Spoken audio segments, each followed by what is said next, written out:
Now, your forecast first from KARK4, your weather authority. Other than some mid and high level clouds moving across Arkansas during the course of the afternoon hours, a beautiful day with temperatures well into the 60s. Tomorrow's weather coming from Texas, where highs today in the 70s and 80s. This weekend, though, our weather's going to be coming from the Pacific Northwest and Western Canada. On Sunday, some places may see highs in the 40s, some places around 80. We're going to detail that forecast for you. But for Little Rock, your forecast first overnight, we're looking for partly cloudy skies as the sun goes down, then clear, and we'll start your Friday at 48 degrees. KARK 4 News at 5 starts now. A 14-year-old Walnut Ridge girl vanishes without a trace. Now new allegations in this case. She didn't tell anybody, but you could see it that she was keeping something from everybody. Tonight's surprising twist in the search for Sydney Randall. Lawmakers working to tighten restrictions on who can buy junk cars in the natural state. Find out why some want to put the brakes on the bill. Plus, the Hogs looking for a win as they kick off SEC tournament play in Nashville. We'll have a preview of tonight's matchup from our Razorback Nation team. Now, from the station you count on for local news that matters. This is KARK 4 News at 5. Right now, deputies keeping up the search for a missing Walnut Ridge girl. Good evening, everybody. Thank you for joining us tonight. I'm Bob Clausen. Hi, everyone. I'm Jessica Dean. Sydney Randall has not been seen since Saturday, prompting a massive search in Lawrence County. Deputies say that she was last seen with her stepfather, John Cornell, before investigators say he killed himself. His body was found Monday afternoon. Randall has not been seen. There's her picture. KARK4's Hubert Tate joining us now live at Walnut Ridge, the police headquarters there. Tell us what's happening right now. What's been happening throughout the day, Hubert? Anything new? Well, Bob, deputies have been searching by foot and by boat to hopefully find Sydney Randall. They tell me they plan to search until dark. That's, of course, depending on whether they get any new tips or information. Now, this afternoon, dive teams search Running Water Creek. It is near the same body of water where deputies found Randall's stepfather, John Cornell, dead from what investigators say appears to be a self-inflicted gunshot wound. The sheriff tells me crews have been battling cold weather to find Randall in the creek. So we have walked it down, we've boated it down, and now we're down here. This is probably the deepest hole in the entire creek. They dove in about 18 feet of water today, checking it to make sure nothing was in it. Investigators say no new leads have developed today to find the 14-year-old. Also, I did speak with her family this afternoon. They tell me they're still hopeful their daughter will be found alive. Reporting live here in Lawrence County, Hubert Tate, KARK4 News. All right, Hubert, thank you. And some of Sydney Randall's family speaking out tonight about her disappearance. Her father and his live-in partner say they suspected the teenager's stepfather, John Cornell, might have been abusing her. She told one of her friends that John slugged her in the mouth and she was scared of John. Suspicion he might have been abusing Sydney? Allegations have been made, but at this time we're not able to prove any. Of course, if you have any information in that case, you are asked to call police. And we will continue to keep you updated here on KARK4 News and also at ArkansasMatters.com. Russellville police say a masked man tried to get a teenage girl to take her clothes off for him. Officers arrested 22-year-old Travis Spearman after witnesses say that he got out of a car, put a ski mask on, and then ordered a 14-year-old girl to take her clothes off. The teen screamed and then ran away while two witnesses chased him down. He got away for a short time.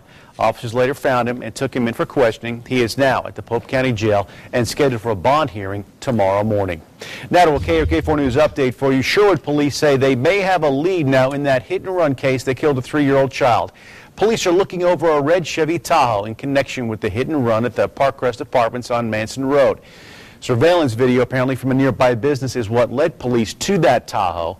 Police have spoken with the owner, but right now no one, it's important to say this, no one has been arrested. And funeral arrangements are now in place for the young boy hit, Jalen Diggs. His grandmother says services will be held Saturday, March 23rd at St. Stephen's Baptist Church in North Little Rock. A memorial fund also been set up at the Bank of America in the name of Jalen. It will remain active until March 22nd. A push to tighten the rules on who can buy salvaged cars does not get very far at the state capitol today. Supporters say just too many junked out cars are coming to Arkansas with supposedly clean car titles. But KARK4's David Goins joining us now at the state capitol with more on why a supposed consumer protection bill falling flat. David. Well, Jessica, there was a very visual piece of evidence that legislators saw as they walked into the Capitol. In fact, it got towed away just about 20 minutes ago. But once they went inside the Capitol to talk about this particular issue, a much different story. Before House committee members sat through 2.5 hours of testimony, they saw this, a heavily damaged prop pushing the passage of House Bill 1537 from Representative Terry Rice. I believe that if you take all restrictions off, there's businesses will flourish, but you'll have consumer problems. Rice says legislation passed 2 years ago means car buyers could fall victim to unscrupulous out-of-state salvage car buyers who could give you a clean title for a piece of junk. I support most consumer legislation. This wasn't consumer legislation. This was about restricting buyers at the auto auction.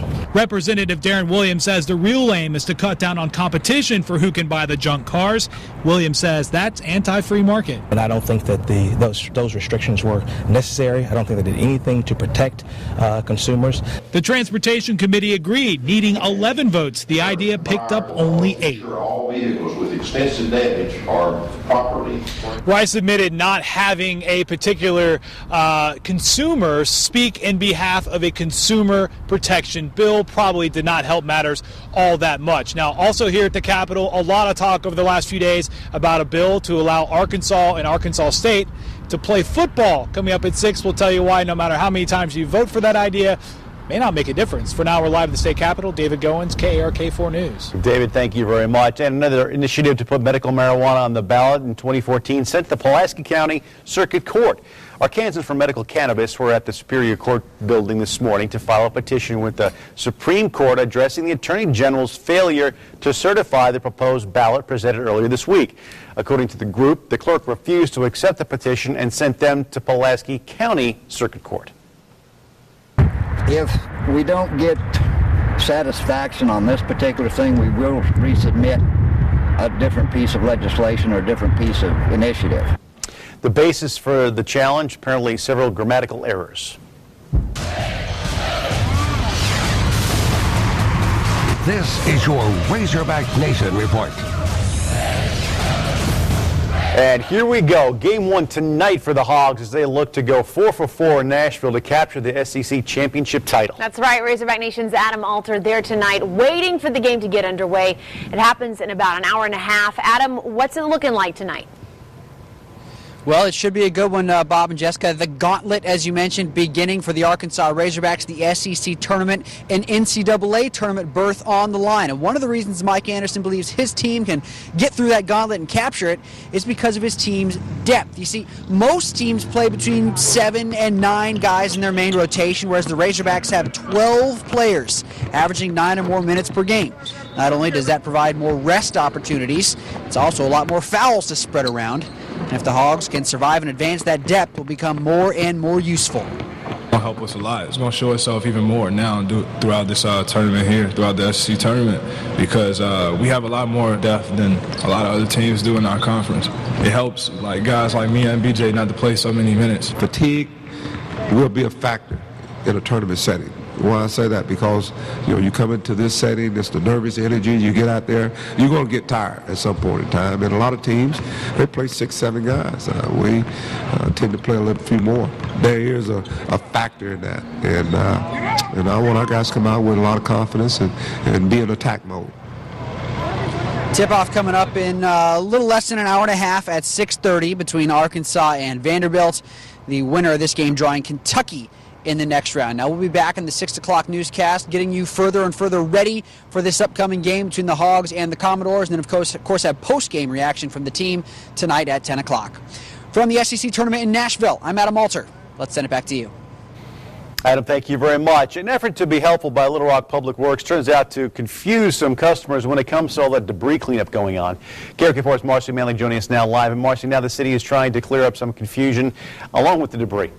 That's right, Bob. We all know there's been a lot of debris left over after the Christmas ice storm. Public Works yard waste crews have been trying to help contractors, but some of the loads are too large for them to pick up by hand. So on those large piles of limbs, they've been tagging them so crews in larger trucks could come back and haul them off. But some folks in Little Rock have been calling, afraid their debris was being overlooked. With the confusion, Public Works is advising crews to not tag the piles any longer. That we won't pick it up because it's bigger than normal, but we're going to pick it up. The storm debris contractor will get it, or our solid waste crews will come back and get it, but it will be collected. Public Works wants to remind Little Rock residents these crews are having to pick up roughly 22,000 tons of debris. That's what they usually have to pick up in an entire year.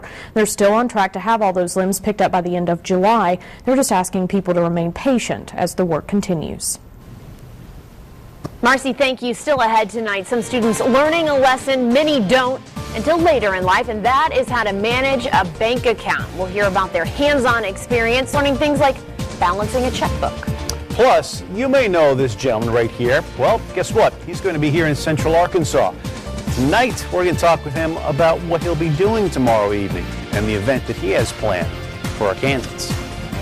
Our spring-like warm-up continues across Arkansas. Today in Little Rock, 69 the high after we started at 35 this morning. And if you didn't catch spring fever today, you're likely to become infected tomorrow. We'll have all the details in just a few minutes. This is KARK 4 News at 5 in high definition with Bob Clausen, Jessica Dean, and Chief Meteorologist Keith Monahan.